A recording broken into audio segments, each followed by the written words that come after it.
If you keep delaying your launch because you're waiting for the product to be perfect, this is probably what's happening. A lot of founders confuse clarity with perfection. They think that the product needs to be fully optimized, fully certain before it goes to market. But clarity doesn't mean perfect. It means clear enough to move forward. Clear product, clear target customer, clear market positioning, clear reason to buy.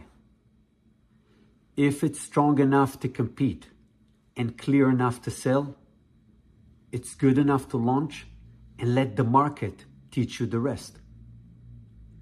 Because the real feedback comes after launch, not before. So waiting for perfection, in most cases, will delay what you need to learn in order to make this product perfect. Launch with clarity, improve with feedback.